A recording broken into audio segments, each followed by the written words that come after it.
ભલે તમારી સગ્ગી આંખે જોયેલી વાત હોય તો પણ આવી પરિસ્થિતિઓમાં તમારા સ્નેહી લોકો પર ક્યારેય શંકા ન કરતા, નહીંતર તમને મોઢું સંતાડવા માટે પણ જગ્યા નહીં મળે। મિત્રો, એવું કહેવાય છે કે જ્યાં સુધી કોઈ પણ વાતના મૂળ સુધી ન પહોંચીએ ત્યાં સુધી નિર્ણય ન કરવો જોઈએ। અધૂરી જાણકારી મનુષ્યને હંમેશા મુશ્કેલીમાં મૂકે છે।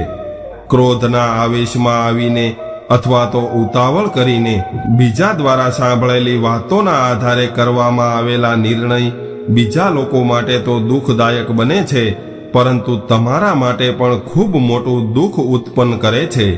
ઘણીવાર લોકો વગર વિચારીએ જ ઉતાવળમાં નિર્ણય કરી લે છે અને જ્યારે એને ખબર પડે છે કે હકીકત કંઈક બીજી હતી ત્યારે એને ખૂબ પસ્તાવું પડે છે।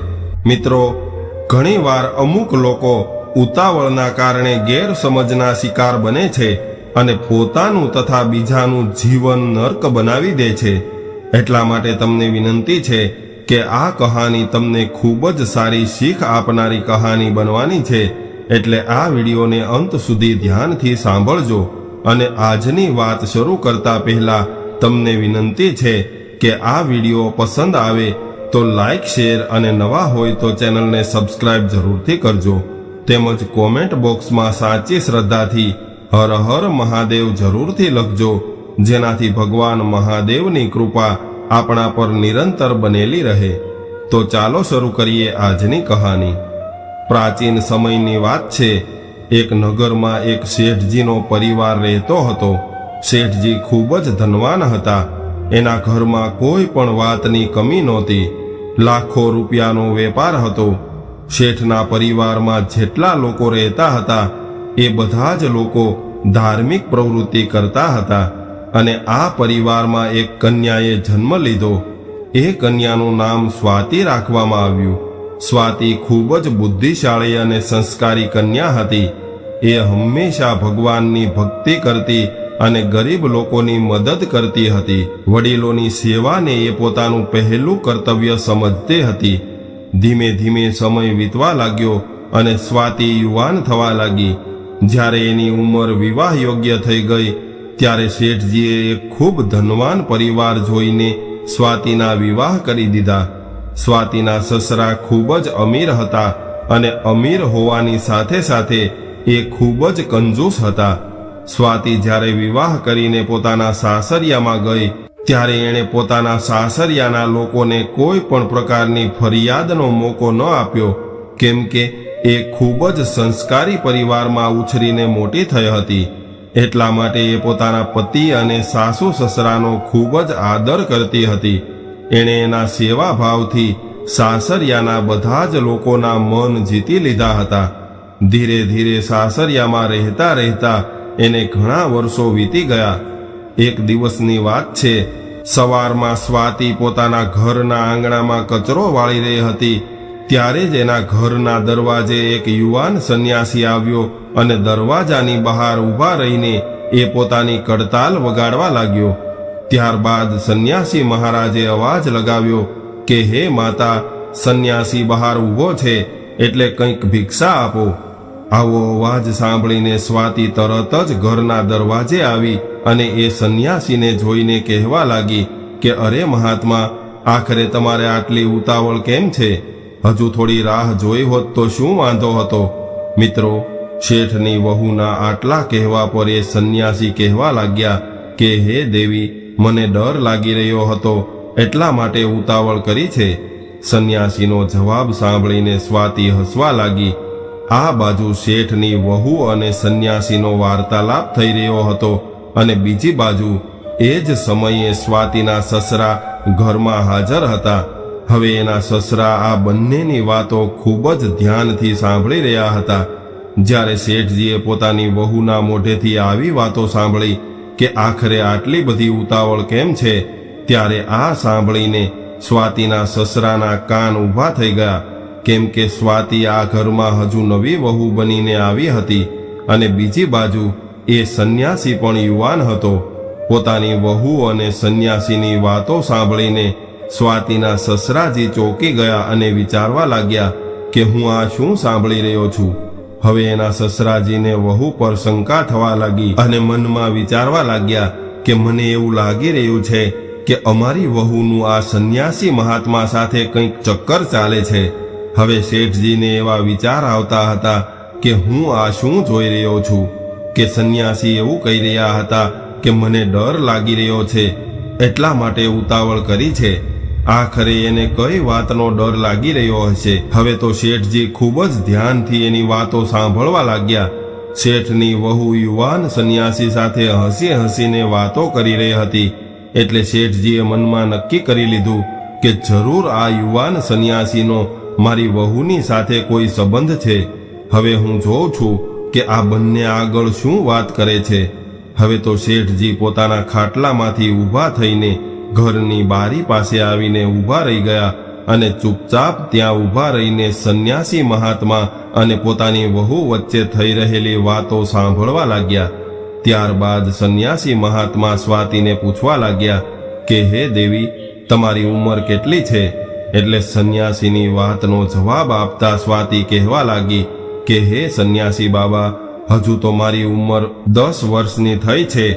એક બાજુ સ્વાતિના સસરા બારી પાસે ઊભા ઊભા આ બંનેની વાતો સાંભળી રહ્યા હતા અને જ્યારે એમણે એવું સાંભળ્યું કે મારા દીકરાની વહુ એવું કહી રહી છે કે મારી ઉંમર હજુ તો 10 વર્ષની થઈ છે, આ શબ્દોને સાંભળ્યા બાદ સ્વાતિના સસરાના મગજમાં ઝટકો લાગ્યો કે આખરે મારી વહુ આ શું કહી રહી છે. આ સંન્યાસી મહાત્માને કેટલું બધું જૂઠું કહી રહી છે. એને પોતાની ઉંમર આટલી બધી ઓછી કહેવાની શું જરૂર પડી હશે. ત્યારબાદ એ મહાત્માએ કહ્યું કે હે દેવી, તમારી સાસુમાં તો ઘરમાં હશે ને? એટલે સ્વાતિએ જવાબ આપ્યો કે હા, એ ઘરમાં છે. ત્યારબાદ મહાત્માએ પૂછ્યું કે એની ઉંમર કેટલી છે? અર્થાત તમારી સાસુમાની ઉંમર કેટલી છે? એટલે સ્વાતિ કહેવા લાગી કે હે મહાત્મા, મારી સાસુની ઉંમર હજુ ફક્ત 8 વર્ષની છે. જ્યારે શેઠજીએ આવું સાંભળ્યું કે મારી વહુ મારી પત્નીની ઉંમર 8 વર્ષ જણાવી રહી છે ત્યારે શેઠનું મગજ ચકરાવા લાગ્યું.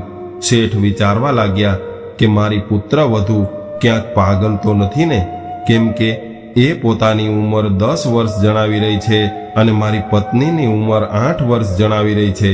આખરે મારી વહુ આ કેવી વાતો કરી રહી છે.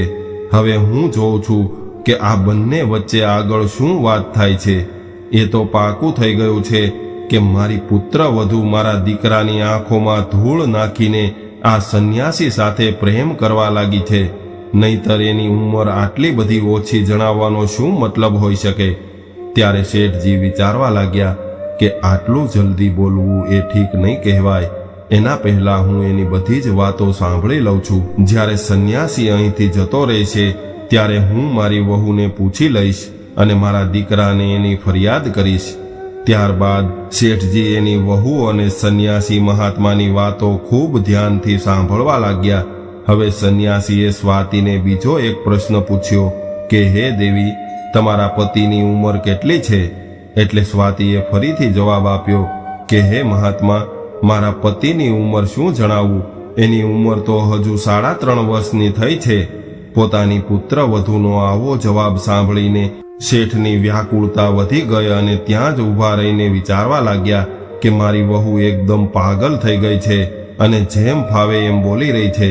પોતાની ઉંમર 10 વર્ષની જણાવી રહી છે, પોતાની સાસુને 8 વર્ષની અને પોતાના પતિને 3.5 વર્ષનો જણાવી રહી છે. અરે રામ, હવે તો હદ થઈ છે. આવા હિસાબથી તો એ મારી ઉંમર કેટલી જણાવશે. પરંતુ પહેલા મારે આની આખી વાત સાંભળી લેવી જોઈએ કે મારા વિશે મારી વહુ શું જણાવે છે. ત્યારબાદ સંન્યાસી મહાત્માએ ફરીથી સ્વાતિને પૂછ્યું કે તમે તમારી ઉંમર, તમારી સાસુની ઉંમર અને તમારા પતિની ઉંમર તો મને જણાવી દીધી, પરંતુ હવે તમે એ જણાવો કે તમારા સસરાજીની ઉંમર કેટલી છે. ત્યારબાદ સ્વાતિ કહેવા લાગી કે હે સંન્યાસી મહાત્મા, મારા સસરાનો તો હજુ જન્મ પણ નથી થયો. પોતાની પુત્રવધુના જવાબ સાંભળીને શેઠજી હેરાન રહી ગયા અને એનું મગજ ચકરાવા લાગ્યું. હવે એને સમજમાં નહોતું આવી રહ્યું કે આ હું શું સાંભળી રહ્યો છું. મારા દીકરા સાથે એના વિવાહ થયા છે અને એ એવું કહી રહી છે કે મારા સસરાનો હજુ સુધી જન્મ નથી થયો? આખરે મારી વહુ મારા વિશે આવું કેમ કહે છે? હવે તો મને એવું લાગી રહ્યું છે કે હું પાગલ થઈ ગયો છું અથવા તો મારી વહુ પાગલ થઈ છે. હવે એ શેઠની વહુ સંન્યાસી મહાત્માને ભિક્ષા આપ્યા બાદ ઘરમાં પાછી આવી અને શેઠજી આગમાં સળગતા હોય એમ ઘરમાંથી બહાર નીકળી ગયા. ત્યારબાદ એના મનમાં વિચાર આવ્યો કે મારી વહુ પાસે જઈને પૂછી લઉં કે એ યુવાન સંન્યાસી સાથે શું ઉલટી સીધી વાતો કરી રહી હતી. ત્યારબાદ એમણે વિચાર્યું કે નહીં, મારી વહુ તો ચરિત્રહીન છે અને હું શા માટે એને આ બધી વાતો પૂછું? મેં તો જાતે જ મારા કાનોથી આ બધી વાતો સાંભળી છે અને મારી આંખોથી જોઈ લીધું છે. જરૂર એનો સાધુ મહાત્મા સાથે કોઈ અનૈતિક સંબંધ હશે. મારી વહુએ તો અમારું નાક કપાવી નાખ્યું છે. હવે હું એને મારા ઘરમાં 1 મિનિટ પણ નહીં રહેવા દઉં. હું આ વાત પંચાયતમાં જણાવીશ અને પંચાયતના સભ્યો સામે જ હું મારી પુત્રવધૂને પ્રશ્ન પૂછીશ. હવે તો મને એને મારી પુત્રવધુ કહેવામાં પણ શરમ આવે છે. ત્યારબાદ શેઠજીએ તરત જ સ્વાતિના માતા પિતાના ઘરે સંદેશો મોકલાવી દીધો કે જેમ બને એમ તરત જ અહીં પહોંચી જાઓ. આવો વિચાર કર્યા બાદ એ શેઠજી ઘરની બહાર નીકળી ગયા અને સીધા જ પંચાયતના સભ્યો પાસે પહોંચી ગયા. શેઠને આવતા જોઈને પંચાયતના સભ્યોએ પૂછી લીધું કે શેઠજી, આખરે અહીંયા આવવાનું શું કારણ છે? આજે તો તમે ખૂબ પરેશાન હોય એવું લાગી રહ્યું છે. શું વાત છે? અમને જણાવો. હવે પંચાયતના સભ્યોના પૂછવા પર ખૂબ જ દુઃખી થયેલા શેઠજી કહેવા લાગ્યા કે આજે હું કોઈને મારું મોઢું બતાવવા લાયક નથી રહ્યો, કેમ કે મારા દીકરાની વહુ તો ખૂબ જ મોટી ચરિત્રહીન નીકળી છે. એની સાથે સાથે એ એટલી બધી જૂઠું બોલનારી અને છેતરનારી છે કે હું તમને જણાવી પણ નથી શકતો. હે પંચો, હું મારી વહુથી છુટકારો મેળવવા માંગુ છું. હું તો જેમ તેમ કરીને ત્યાંથી બચીને અહીંયા આવ્યો છું, નહીતર હું મારી વહુની વાતો સાંભળીને પાગલ થઈ જાત. ત્યારે મુખીએ પૂછ્યું કે શેઠજી, એવી તો શું વાત થઈ ગઈ કે તમે પાગલ થઈ જાત? ત્યારે શેઠજીએ પંચના મુખીને કહ્યું કે તમે મારી સાથે મારા ઘરે આવો, ત્યાં જ પંચાયતની સામે મારી વાત જણાવીશ. હવે તો શેઠના આગ્રહ કરવાથી પંચના સભ્યો શેઠની સાથે ચાલવા લાગ્યા અને શેઠના આંગણામાં પહોંચી ગયા. બીજી બાજુ સ્વાતિના માતા પિતા પણ આવી ગયા હતા. હવે શેઠજીએ પોતાના આંગણામાં પંચાયત બેસાડી અને બધા જ લોકો શેઠના આંગણામાં એકઠા થયા. સ્વાતિના માતા પિતા પણ ત્યાં બેઠા હતા. આ બાજુ પંચના લોકોએ શેઠને પૂછ્યું કે શેઠજી, આખરે એવી શું વાત છે કે તમે તમારા ઘરે પંચના સભ્યોને બોલાવીને લાવ્યા છો? કોઈ સમસ્યાને લઈને પંચાયત પાસે નિર્ણય કરાવવાનો હોય તો બધા જ લોકો તમારા ઘરે આવી ગયા છે. હવે તમે જણાવો કે આખરે શું વાત છે? ત્યારે શેઠજીએ કહ્યું કે હે પંચો, હવે હું મારી પુત્રવધુ સ્વાતિને આ પંચાયતમાં બોલાવવા માંગુ છું. એટલે સૌથી પહેલા તમે મારી પુત્રવધુને અહીંયા બોલાવી લ્યો. હું મારી સમસ્યા એની સામે જ સંભળાવવા માંગુ છું. હવે તો પંચાયતનો આદેશ મળતા જ સ્વાતિને પંચાયતમાં હાજર થવાનું કહેવામાં આવ્યું અને જ્યારે શેઠની વહુ બહાર આવી ત્યારે પંચાયતે કહ્યું કે શેઠજી, હવે તો તમારી વહુ પણ આવી ગઈ છે, તો તમે જણાવી દો કે આખરે શું વાત છે? તમારી વહુએ એવું શું કરી દીધું હતું કે જેનાથી તમે આટલા બધા દુઃખી થઈ ગયા છો? ત્યારે શેઠ કહે છે કે હે પંચાયતના સભ્યો, આજે સવારે જ્યારે હું ઊંઘમાંથી ઉઠી ગયો ત્યારે મેં કંઈક એવું જોયું કે જેને જોઈને અને સાંભળીને હું ખૂબ જ દુઃખી થઈ ગયો છું. મેં એવું જોયું હતું કે મારી વહુ આંગણામાં કચરો સાફ કરી રહી હતી. ત્યારે દરવાજા પર એક યુવાન સાધુ આવ્યો અને દરવાજા બહાર ઊભા રહીને ભિક્ષા માંગવા લાગ્યો. જેવો જ તે સંન્યાસી મહાત્માનો અવાજ મારી વહુએ સાંભળ્યો એટલે એ ભિક્ષા લઈને દ્વાર પર પહોંચી ગઈ. આટલું કહીને શેઠજી ચૂપ થઈ ગયા. એટલે પંચોએ કહ્યું કે શેઠજી, આમાં દુઃખી થવાની શું વાત છે? આ તો સારી વાત કહેવાય. દરેક સ્ત્રીએ આવું કરવું જોઈએ. શું આટલી જ વાત માટે તમે તમારા ઘરે પંચાયત બોલાવી છે? આપણા ઘરના દરવાજે આવેલા કોઈ પણ સાધુ મહાત્મા અથવા ભૂખ્યા ભિખારીને ભિક્ષા આપવી એ નારીનો ધર્મ છે. આમાં આટલું બધું પરેશાન થવાની શું વાત છે? ત્યારે શેઠજી કહે છે કે હે પંચાયતના સભ્યો, જરા ધીરજ રાખો, હું તમને આખી કહાની સંભળાવું છું. મારી વહુની કરતૂત સાંભળીને તમે પણ પાગલ થઈ જશો. મારી વહુની ચિંતા ખૂબ જ મોટી છે, અને જો આ વાત નાની હોત તો મને કોઈ ફરક ન પડ્યો હોત, અને જો નાની વાત હોત તો હું તમને મારા ઘરે બોલાવીને પરેશાન ન કરત. વાત ઘણી જ ગંભીર છે, અને એનો નિર્ણય ફક્ત પંચાયત જ કરી શકે એમ છે. ત્યારે મુખીએ કહ્યું કે શેઠજી, તમારી વાત સાંભળીને તો કોઈ મોટી વાત હોય એવું નથી લાગી રહ્યું. ત્યારબાદ શેઠજી બોલ્યા કે જે વાતને લઈને હું આટલો બધો ચિંતામાં છું, એ વાત જો તમે જાણી લેશો તો તમે મારી પરેશાની જરૂર સમજી જશો. ત્યારે મુખી કહેવા લાગ્યા કે શેઠજી, આટલી વારથી તમે અમને ગોળ ગોળ ફેરવી રહ્યા છો. તમે સ્પષ્ટ રીતે કેમ નથી જણાવતા કે શું વાત છે? ત્યારે શેઠજી કહે છે કે જુઓ ભાઈઓ, વાત જાણે એમ છે કે જ્યારે મારા ઘરના દરવાજા પર ભિક્ષા માંગવા માટે એક યુવાન સંન્યાસી આવ્યો હતો, ત્યારે મારી વહુએ ચૂપચાપ એને ભિક્ષા આપવી જોઈએ, પરંતુ એની સાથે વાતચીત કરવાની શું જરૂર હતી? અને વાતચીત પણ કરી તો એવી રીતે કે તમે સાંભળશો તો તમને પણ લાગશે કે મારી વહુનું ચરિત્ર સારું નથી. ત્યારે તમને ખબર પડી જશે કે મેં અહીં પંચાયત કેમ બોલાવી છે. હવે તમે મારી વહુના મોઢેથી જ સાંભળો કે મારી વહુ અને એ યુવાન સંન્યાસી વચ્ચે શું વાત થઈ હતી. શેઠજીએ આટલી વાત કહી ત્યારે એની વહુ કહેવા લાગી કે પિતાજી, જણાવવા માટે તો હું પણ કહી શકું છું કે મારી અને એ મહાત્મા વચ્ચે શું વાત થઈ હતી, પરંતુ પિતાજી, ઘરમાં પંચાયત તમે બોલાવી છે, એટલા માટે પહેલો અધિકાર તમારો છે, એટલે તમે જણાવી દો. ત્યારબાદ હું તમારા દરેક પ્રશ્નોના જવાબ આપીશ. વહુની વાત સાંભળ્યા બાદ પંચાયતને પણ એવું લાગ્યું કે વહુ સાચું કહે છે. ત્યારે મુખીએ કહ્યું કે શેઠજી, તમે વાતને આમ તેમ ન ફેરવો, અને તમારી જે સમસ્યા હોય એ જણાવી દો. અને તમને તમારી વહુથી શું પરેશાની છે? એણે એવું શું કરી દીધું કે જેથી તમે આટલા બધા પરેશાન થઈ રહ્યા છો? શું એણે કોઈ એવું પગલું ભરી લીધું છે કે જે સમાજની મર્યાદાની વિરુદ્ધ હોય? જો એણે એવું કર્યું હશે તો એને પંચાયત તરફથી દંડ આપવામાં આવશે. તમે નિશ્ચિત રહેજો, પરંતુ પહેલા તમે પંચાયતને બધી વાત જણાવો. ત્યારે શેઠજી બોલ્યા કે વાત જાણે એમ છે કે જેને જણાવતા મને ખૂબ જ શરમ આવી રહી છે. તમને તો ખબર છે કે હું આ ગામનો ખૂબ ઇજ્જતદાર શેઠ છું, પરંતુ મને એવું લાગી રહ્યું છે કે મારી વહુએ મારી બધી જ ઇજ્જત માટીમાં મિલાવી દીધી છે. મારી બધી જ ઇજ્જત મારી વહુએ એક સંન્યાસી મહાત્મા સાથે વાત કરીને ધૂળમાં મિલાવી દીધી છે. એટલા માટે તમે વહુને જ પૂછી લ્યો. ત્યારે પંચના સભ્યો કહેવા લાગ્યા કે વહુ, દીકરી, હવે તું જણાવી દે કે આખરે સંન્યાસી અને તારા વચ્ચે શું વાત થઈ હતી.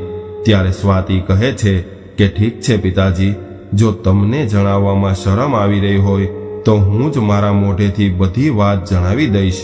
પરંતુ પિતાજી, શરૂઆત તમારાથી કરવી પડશે. પહેલી વાત તમે કહેશો અને ત્યારબાદ હું એનો જવાબ આપીશ. અને જો હું ખોટી હોઈશ તો પંચાયત જે સજા આપશે એ હું સ્વીકારી લઈશ. ત્યારબાદ શેઠજી કહે છે કે બધા જ લોકો ધ્યાનથી સાંભળજો. મારા ઘરના દરવાજે એક યુવાન સંન્યાસી મહાત્મા ભિક્ષા માગવા માટે આવ્યો હતો, અને મારી વહુએ એને એવું કહ્યું કે હે સંન્યાસી, હજુ આટલી બધી ઉતાવળ કેમ છે? હવે મને એ જણાવ કે આવું તે સંન્યાસીને કહ્યું હતું કે નહીં? આખી પંચાયતની સામે હું તારી પાસે એ જાણવા માંગુ છું કે તે એ મહાત્માને આવું કેમ કહ્યું હતું. સસરાજીની વાત સાંભળીને વહુ કહેવા લાગી કે હા પિતાજી, મેં આ વાત મહાત્માને જરૂર કરી હતી. ત્યારબાદ શેઠજી બોલ્યા કે તારા આવા કહેવા પર એ સંન્યાસીએ શું જવાબ આપ્યો હતો? ત્યારે વહુએ જણાવ્યું કે પિતાજી, એ સંન્યાસી મહાત્માએ એવું કહ્યું હતું કે મને ડર લાગી રહ્યો છે, એટલા માટે ઉતાવળ કરી રહ્યો છું. ત્યારે શેઠજીએ કહ્યું કે વહુ, હવે તું આખી પંચાયત સામે એ જણાવ કે આખરે એ વાતનો શું મતલબ હતો.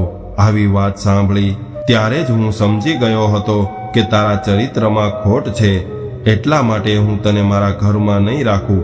ત્યારે વહુએ જવાબ આપ્યો કે પિતાજી, જો મારી વાત ખોટી હશે તો હું બધાની સામે કહું છું કે હું તમારા ઘરને છોડીને જતી રહીશ, પરંતુ પહેલા મારી પૂરી વાત સાંભળી લેજો. ત્યારબાદ વહુ કહેવા લાગી કે હે પિતાજી, મેં એ યુવાન સંન્યાસીને આ વાત એટલા માટે કરી હતી કે એમણે ખૂબ જ નાની ઉંમરમાં સંન્યાસ ધારણ કર્યો હતો. જે ઉંમર ખેલકૂદ કરવાની હોય છે એ ઉંમરમાં એમણે વૈરાગ્ય ધારણ કરીને સંન્યાસ લીધો હતો. અને એ વાત જ મેં એને પૂછી હતી કે તમારી તો હજુ ખૂબ નાની ઉંમર છે, લોકો તો વૃદ્ધ થઈ જાય છે ત્યારે ભગવાનનું ભજન કરે છે, પરંતુ તમે તો અત્યારે જ આ ભગવા કપડાં પહેરીને ફરી રહ્યા છો. એટલા માટે જ મેં એને કહ્યું હતું કે આટલી બધી ઉતાવળ કેમ હતી કે જેથી તમે મહાત્મા બની ગયા? ઉંમર તો ઘણી લાંબી છે. ત્યારે સંન્યાસીએ મારી વાતનો જવાબ એવું કહીને આપ્યો હતો કે મને ડર લાગી રહ્યો હતો એટલા માટે. સંન્યાસીની વાતનો મતલબ એ હતો કે મૃત્યુનો કોઈ ભરોસો નથી હોતો કે એ ક્યારે આવી જાય. લોકો એવું વિચારે છે કે વૃદ્ધ થઈને ભગવાનનું નામ લઈશું, પરંતુ અહીંયા તો એક ક્ષણની પણ ખબર નથી કે મૃત્યુ ક્યારે આવી જશે. મરતા પહેલા મનુષ્ય પોતાના કલ્યાણ માટે જે કંઈ પણ કર્મ કરે છે એ જ એની સાથે આવે છે. એક પ્રકારે જોઈ શકાય કે ઘડપણની કોઈ અવસ્થા નથી હોતી. બધા જ લોકોને વૃદ્ધ સમજવા જોઈએ. વૃદ્ધા અવસ્થા તો મૃત્યુ પહેલાની અવસ્થા હોય છે, પરંતુ એક નાના બાળકને પણ ખબર નથી હોતી કે મૃત્યુ ક્યારે આવશે. એનો મતલબ એ છે કે નાના બાળકને પણ તમે બાળક ન સમજો, એને વૃદ્ધ સમજવું જોઈએ. મૃત્યુ જ્યારે આવે છે ત્યારે એ વૃદ્ધ, યુવાન અને બાળક કોઈને નથી જોતું. જેનું મૃત્યુ આવે છે એ એને લઈ જાય છે, ભલેને તે કોઈ બાળક હોય કે યુવાન હોય.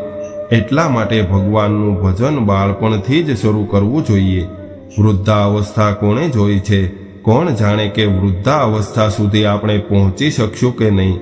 આ વાત જ સંન્યાસીએ મને કરી હતી કે હું મૃત્યુથી ડરી રહ્યો હતો, એટલા માટે આટલી નાની ઉંમરમાં સંન્યાસ ધારણ કર્યો છે. કોણ જાણે કે મારી જિંદગીનો અંત ક્યારે થઈ જશે? કોણ જાણે મારા શ્વાસ ક્યારે થમી જશે? મેં મારી યુવાનીમાં ઘણા બધા લોકોને મરતા જોયા છે.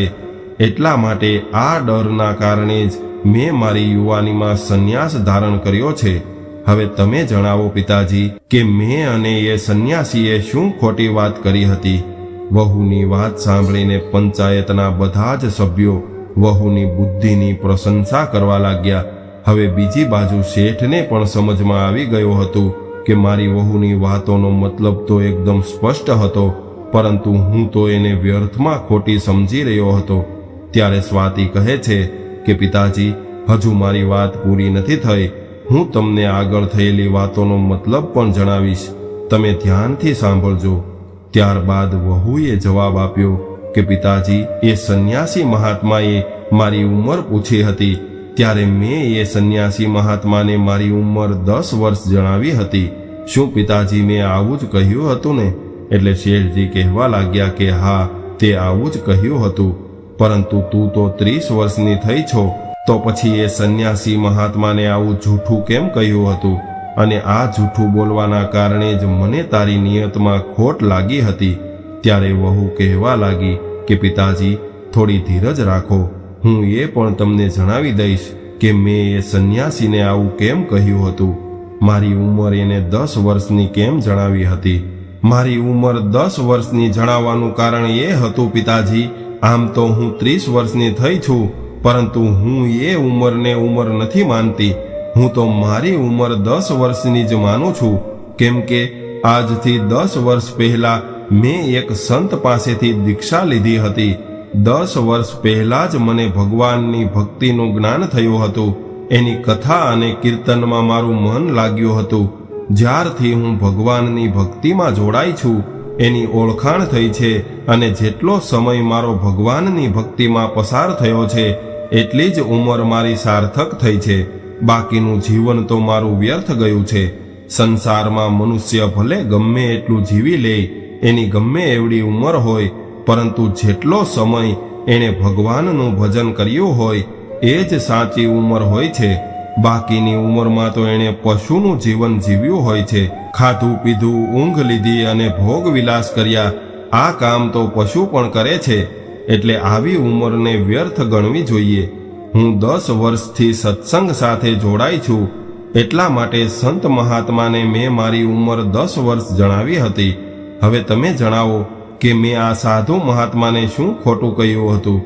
પોતાની વહુનો આવો જવાબ સાંભળીને શેઠજી કંઈ પણ બોલી ન શક્યા અને પંચાયતના સભ્યો સ્વાતિનો જવાબ સાંભળીને વાહ વાહ કરવા લાગ્યા અને કહેવા લાગ્યા કે ધન્ય છે દીકરી, તું ખૂબ જ બુદ્ધિમાન છો. ત્યારબાદ શેઠજી કહેવા લાગ્યા કે વહુ, તે તારી ઉંમર 10 વર્ષ જણાવી એ તો હું સમજી ગયો, પરંતુ તે તારી સાસુની ઉંમર 7 વર્ષ કેમ જણાવી હતી?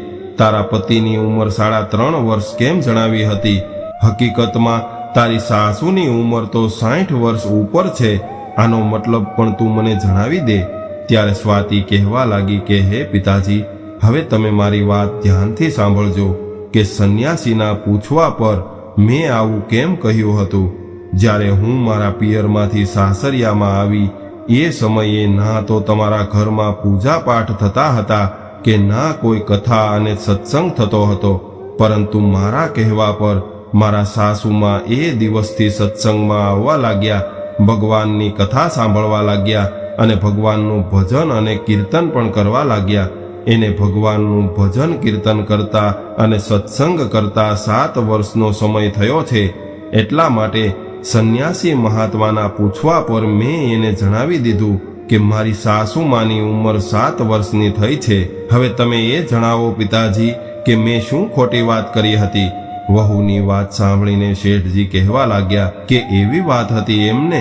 હું તો તને પાગલ સમજી રહ્યો હતો. ત્યારબાદ સ્વાતિ કહેવા લાગી કે પિતાજી, આવા હિસાબથી મેં મારા પતિની ઉંમર 3.5 વર્ષ જણાવી હતી, કેમ કે 3.5 વર્ષ પહેલા જ મારા સાસુમાના ઘૂંટણનું ઓપરેશન થયું હતું અને એ સમયે એ ચાલી નહોતા શકતા. ત્યારે મારા પતિ મને અને મારા સાસુમાને મંદિરે લઈ જતા અને આ કારણે એને પણ ભગવાનના દર્શન થઈ જતા. ધીરે ધીરે એની રુચિ ભગવાનની ભક્તિમાં વધતી ગઈ. એટલા માટે તમે એવું સમજી લ્યો કે એ દિવસે જ મારા પતિનો જન્મ થયો હતો. આ કારણે જ મેં એ સંન્યાસી મહાત્માને મારા પતિની ઉંમર 3.5 વર્ષ જણાવી હતી. અને પિતાજી, અંતમાં રહી વાત તમારી, તો મેં તમારા માટે એવું કહ્યું હતું કે મારા સસરાજીનો તો હજુ સુધી જન્મ જ નથી થયો. કેમ કે પિતાજી, જે દિવસથી હું મારા સાસરિયામાં આવી છું ત્યારથી હું જોઈ રહી છું કે ના તો તમે કોઈ ગુરુ પાસેથી દીક્ષા લીધી છે અને ના તો તમે ભગવાનના મંદિરમાં કથા કીર્તન કરવા જાઓ છો, અને તમે ક્યારેય પણ પોતાના હાથોથી કોઈ પણ પ્રકારનું દાન પણ નથી કર્યું, કોઈ પુણ્યનું કાર્ય નથી કર્યું. તમે ધર્મથી હંમેશા દૂર રહ્યા છો. એટલા માટે મેં તમારા વિશે એવું કહ્યું હતું કે તમારો હજુ સુધી જન્મ નથી થયો. તમે તમારી આખી જિંદગીમાં ક્યારેય 2 પૈસાનું દાન પણ નથી કર્યું. ત્યારે શેઠ કહે છે કે વહુ, હું તો આખો દિવસ દુકાને બેસી રહું છું, વેપારમાં જોડાયેલો રહું છું. મને પૂજા પાઠ કરવાનો અને સત્સંગ સાંભળવાનો સમય નથી મળતો. હું તો તમારા બધાના ભવિષ્યની ચિંતા કરતો રહું છું અને તમારા બધા માટે ધન ભેગું કરવામાં વ્યસ્ત રહું છું. ત્યારબાદ વહુએ કહ્યું કે પિતાજી, તમે તમારી આખી જિંદગીમાં 2 પૈસાનું પણ દાન નથી કર્યું. જો ગામમાં કોઈ ધાર્મિક કાર્ય થાય અથવા તો ભગવાનની કથા થાય, એમાં ક્યારેય પણ તમે કોઈ પણ પ્રકારનો ભાગ નથી લેતા. ઘડી બે ઘડી બેસીને ક્યારેય પણ ભગવાનનું ભજન નથી કરતા. તમે તમારા જીવનમાં ક્યારેય કોઈ તીર્થયાત્રા નથી કરી. એટલે મારી દ્રષ્ટિથી તો તમારો હજુ જન્મ જ નથી થયો. એટલા માટે મેં એ સંન્યાસીને એવું જણાવ્યું હતું કે હજુ સુધી મારા સસરાનો જન્મ નથી થયો. પોતાની પુત્ર વધુના મોઢેથી આવી વાતો સાંભળીને શેઠજીનું મોઢું શરમથી ઝૂકી ગયું અને શેઠજીએ પંચાયતની સામે પોતાના બંને કાન પકડીને પોતાની પુત્ર વધુની માફી માગી અને વહુને કહેવા લાગ્યા કે દીકરી, મેં તારા વિશે ખૂબ જ ખરાબ વિચાર કર્યો હતો, મને માફ કરી દે. પરંતુ તારી વાત સાંભળીને તો મને એવું લાગે છે કે મને તારા પર ગર્વ થવો જોઈએ. દીકરી, તું તો હકીકતમાં ખૂબ જ બુદ્ધિમાન છો. ત્યારબાદ પંચાયતના બધા જ સભ્યોની સામે શેઠજીએ માફી માગી અને ઘરની અંદર ગયા. ઘરમાં આવ્યા બાદ શેઠજીએ પોતાની પુત્રવધૂને કહ્યું કે દીકરી, આજે તે મારી આંખો ખોલી નાખી છે. હકીકતમાં તો હજુ સુધી મારો જન્મ જ નથી થયો. હવે હું પણ જન્મ લેવા માંગુ છું. પોતાના સસરાની આટલી વાત સાંભળીને વહુ કહેવા લાગી કે પિતાજી, આ તો ખૂબ જ સારી વાત કહેવાય. જ્યારે જાગો ત્યારથી જ સવાર કહેવાય છે. આ ખૂબ જ મોટી વાત કહેવાય છે. ભલે વૃદ્ધા અવસ્થામાં પણ ભગવાનના નામ સાથે દરેક વ્યક્તિએ જોડાવું જોઈએ. આ દુનિયામાં ઘણા લોકો એવા હોય છે જે ખાવા પીવામાં અને ઊંઘવામાં પોતાનું જીવન વ્યતીત કરી દે છે, પરંતુ જીવનભર ભગવાનનું નામ નથી લેતા.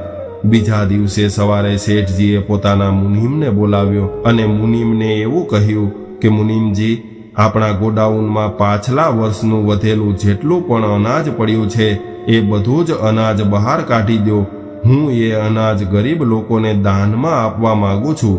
હવે હું મારી બાકી રહેલી જિંદગીમાં ખૂબ જ પુણ્યના કાર્યો કરવા માંગુ છું. ત્યારબાદ મુનિમજીએ પાછલા વર્ષનું વધેલું બધું જ અનાજ કોથળામાં ભરાવીને શેઠના ઘરની સામે લાવીને રાખી દીધું. પરંતુ અનાજ વરસાદમાં પલળી ગયેલું હોવાથી એમાંથી દુર્ગંધ આવી રહી હતી અને આ દુર્ગંધના કારણે શેઠની પુત્રવધૂએ ઘરમાંથી બહાર નીકળીને આ ખરાબ અનાજના કોથળા જોયા. એટલે સ્વાતિએ એના સસરાજીને પૂછી લીધું કે પિતાજી, તમે આ અનાજના કોથળા શા માટે મંગાવ્યા છે? ત્યારે શેઠજી કહે છે કે વહુ, કાલે તે મારી આંખો ખોલી નાખી હતી, એટલા માટે હું આજથી જ દાન પુણ્યના કાર્ય કરીશ. એટલા માટે મેં મુનિમજીને કહીને ગોડાઉનમાંથી આ અનાજના કોથળા ભરીને મંગાવ્યા છે. પરંતુ સ્વાતિ એના સસરાજીને સારી રીતે સમજી ગઈ હતી કે મારા સસરાજી ખરાબ થયેલા ઘઉંને ગરીબોમાં દાન કરવા માંગે છે. સ્વાતિ ખૂબ જ સમજદાર હતી. એટલે એ સમયે તો એ પોતાના ઘરમાં જતી રહી અને મનમાં વિચારવા લાગી કે મારા સસરાના જીવનમાં થોડો સુધાર તો આવ્યો છે, પરંતુ પૂરી રીતે નથી સુધર્યા. હવે મારે કંઈક એવું કરવું પડશે જેનાથી મારા સસરાને તેમણે કરેલા કર્મનું જ્ઞાન થાય. ઘણો વિચાર કર્યા બાદ સ્વાતિએ આ સડી ગયેલા ઘઉંમાંથી થોડા ઘઉં કાઢ્યા અને એને દળીને લોટ બનાવી દીધો અને ત્યારબાદ એ જ લોટની રોટલી બનાવી અને સાંજે જ્યારે એના સસરાજી ભોજન કરવા આવ્યા ત્યારે સ્વાતિએ એ જ બગડેલા ઘઉંના લોટની રોટલી પોતાના સસરાજીને પીરસી દીધી. જ્યારે સસરાજી ભોજન કરવા બેઠા ત્યારે એ ખરાબ થઈ ગયેલા ઘઉંના લોટની રોટલી ખાઈને શેઠજી ઉલટી કરવા લાગ્યા. એ રોટલીમાંથી દુર્ગંધ આવી રહી હતી. એટલે તરત જ શેઠજી ચિલ્લાવા લાગ્યા અને કહેવા લાગ્યા કે વહુ, તે આજે કેવી રોટલી બનાવી છે? આજની રોટલીમાં ખૂબ જ દુર્ગંધ આવી રહી છે. ત્યારે સ્વાતિએ રસોડામાં કામ કરતા કરતા પૂછી લીધું કે શું વાત છે પિતાજી? ત્યારે શેઠજી કહેવા લાગ્યા કે આજે તે કેવી રોટલી બનાવી છે? આ રોટલી ખાઈને તરત જ મને ઉલટી થવા લાગી છે. આજે તે કેવું ભોજન બનાવ્યું છે? સસરાજીની વાત સાંભળીને વહુ રસોડામાંથી બહાર આવી અને કહેવા લાગી કે પિતાજી, મેં તો એવી જ રોટલી બનાવી છે જેવી રોટલી હું રોજ બનાવું છું. ત્યારે શેઠ કહેવા લાગ્યા કે નહીં વહુ, તું રોજ જેવી રોટલી બનાવે છે એવી રોટલી આજે નથી બનાવી. આજે તો ભોજનમાં ખૂબ જ દુર્ગંધ આવી રહી છે. ક્યાંક ભોજનમાં કોઈ જીવજંતુ તો નથી પડી ગયું ને? ત્યારે સ્વાતિ કહે છે કે નહીં પિતાજી, મેં તો હમણાં જ અનાજ દળીને તાજી રોટલી બનાવી છે. ત્યારે શેઠજીએ પૂછ્યું કે તે કયા ઘઉંની રોટલી બનાવી છે? એટલે વહુએ જવાબ આપ્યો કે પિતાજી, જે ઘઉં તમે ગોડાઉનમાંથી લાવીને ઘરની બહાર રાખ્યા છે એ જ કોથળામાંથી મેં થોડા ઘઉં કાઢીને એનો લોટ દળીને એમાંથી રોટલી બનાવી છે. જ્યારે શેઠને ખબર પડી કે એ સડી ગયેલા ઘઉંમાંથી આ રોટલી બનાવી છે ત્યારે એ પોતાની વહુ પર ચિલ્લાવા લાગ્યા કે વહુ, તે સડી ગયેલા ઘઉંમાંથી રોટલી શા માટે બનાવી? હું તો એ અનાજ ગરીબોમાં દાન કરવા માટે લાવ્યો છું. આપણા ખાવા માટે તો મેં સાફ કરેલા સારા ઘઉં ઘરમાં રાખ્યા છે. પોતાના સસરાજીની આવી વાત સાંભળીને વહુ કહેવા લાગી કે પિતાજી, મને ખબર હતી કે એ અનાજ ખરાબ થઈ ગયેલું છે. એટલા માટે જ મેં એવો વિચાર કર્યો કે અત્યારે જ આવું ખાવા માટેની હું તમારી આદત પાડી દઉં. એટલે સસરાજીએ પૂછ્યું કે વહુ, કેવી વાત કરી રહી છો તું? કઈ આદતની વાત કરી રહી છો? એટલે સ્વાતિ કહેવા લાગી કે પિતાજી, મેં સાંભળ્યું છે અને આપણા વેદ અને શાસ્ત્રોમાં પણ એવું કહે છે કે જેવું આપણે આ જન્મમાં બીજા માટે કરીએ છીએ એવું જ આપણને આગલા જન્મમાં મળે છે. એટલા માટે મેં આજે એવું વિચાર્યું કે આ જન્મમાં તમે ગરીબોમાં સડી ગયેલા અનાજનું દાન કરી રહ્યા છો તો આગલા જન્મમાં તમારે પણ સડી ગયેલું અનાજ ખાવું પડશે. એટલા માટે જ મેં આ સડી ગયેલા ઘઉંના લોટની રોટલી બનાવી હતી, કેમ કે આપણે અત્યારથી ખાઈશું તો જ આપણને સડી ગયેલા લોટની રોટલી ખાવાની આદત પડશે, કેમ કે આપણને આગલા જન્મમાં આવા સડી ગયેલા અનાજની રોટલી ખાવા મળવાની છે. જો આપણે કોઈને સડી ગયેલું અનાજ ખવડાવશું તો આપણને પણ સારું ખાવાનો અધિકાર નથી રહેતો. પરમાત્મા આપણને હંમેશા એ જ પાછું આપે છે જે આપણે કોઈને આપ્યું હોય છે. ત્યારે શેઠજીએ કહ્યું કે હે દીકરી, આજે મને હકીકતમાં તારી આ વાતોનો મતલબ સમજાઈ ગયો છે. એટલે તરત જ શેઠજીએ પોતાના મુનિમને બોલાવ્યો અને કહેવા લાગ્યા કે આ ઘઉંના કોથળાને લઈને નગરની બહાર કોઈ કચરાના ઢગલામાં ફેંકી દો અને આપણા ગોડાઉનમાં જે સારા અનાજના કોથળા ભરેલા છે એ લઈ આવો. શેઠની વાત સાંભળીને મુનિમ પણ ઘણા હેરાન થઈ ગયા અને કહેવા લાગ્યા કે માલિક, એવું શું થઈ ગયું છે કે તમે આ અનાજ ફેંકવાનું કહી રહ્યા છો? આ અનાજ તો તમે ગરીબોને દાનમાં આપવા માટે મંગાવ્યું હતું. શું તમે તમારા વિચાર બદલી નાખ્યા છે? ત્યારે શેઠજીએ કહ્યું કે નહીં મુનિમજી, મારા વિચારો નથી બદલાયા, પરંતુ આજે મને ખબર પડી ગઈ છે કે આપણે બીજાને જેવું ખવડાવીએ છીએ એવું જ આપણને આગલા જન્મમાં ખાવા મળે છે. બીજા દિવસે સવારે શેઠજીએ 20-20 કિલો અનાજ આખા નગરમાં દાન કરવાની ઘોષણા કરી દીધી. હવે નગરના બધા જ ભૂખ્યા અને ગરીબ લોકો શેઠના ઘરની બહાર આવીને ભેગા થઈ ગયા. હવે શેઠજી પોતાના ગોડાઉનમાં રહેલું સારું અનાજ ગરીબોમાં દાન કરવા લાગ્યા. આ બાજુ શેઠ ગરીબોમાં અનાજનું દાન કરી રહ્યા હતા, ત્યારે બીજી બાજુ સ્વાતિએ એના સાસુને કહ્યું કે માજી, તમે જઈને પાડોશની બધી જ મહિલાઓને બોલાવી લાવો. ત્યારે સાસુએ કહ્યું કે વહુ, પાડોશની મહિલાઓને બોલાવીને તું શું કરીશ? ત્યારે સ્વાતિ કહેવા લાગી કે માજી, તમે અત્યારે એને બોલાવીને લાવો, ત્યારબાદ હું તમને જણાવીશ કે મહિલાઓને કેમ બોલાવી છે. પોતાની પુત્રવધૂની વાત સાંભળીને સાસુમાં પાડોશમાં જઈને મહિલાઓને બોલાવવા લાગ્યા. બીજી બાજુ સ્વાતિ ઢોલક લઈને પોતાના ઘરના આંગણામાં બેસી ગઈ. ત્યારબાદ સાસુમાં પાડોશની બધી જ મહિલાઓને બોલાવીને ઘરે આવ્યા. ત્યારે બધાએ પૂછ્યું કે વહુ, આખરે શું વાત છે? એટલે વહુએ કહ્યું કે આજે આપણે ભેગા થઈને ભગવાનનું ભજન કરવાનું છે, કીર્તન ગાવાના છે, કેમ કે આજે મારા સસરાનો જન્મ થયો છે. હવે ઘરની બહાર શેઠ તો દાન અને પુણ્ય કરવા લાગ્યા હતા અને ઘરની અંદર બધી જ મહિલાઓ શેઠના જન્મદિવસની ખુશીના ગીત ગાઈ રહી હતી, કેમ કે આજે સ્વાતિના સસરા ભગવાનના બતાવેલા માર્ગ પર ચાલી રહ્યા હતા. મિત્રો, મનુષ્યનો જન્મ ત્યારે જ સફળ માનવામાં આવે છે જ્યારે એ ભગવાનને ઓળખી લે છે, ભગવાનના બતાવેલા માર્ગ પર ચાલવા લાગે છે. કહેવાય છે કે ધર્મ અને સારા કર્મ વિના મનુષ્ય પશુ સમાન હોય છે. તો મિત્રો, આજની સ્ટોરી તમને કેવી લાગી કોમેન્ટમાં જરૂર જણાવજો અને પસંદ આવી હોય તો લાઈક, શેર અને નવા હોય તો ચેનલને સબસ્ક્રાઇબ જરૂરથી કરજો. હર હર મહાદેવ.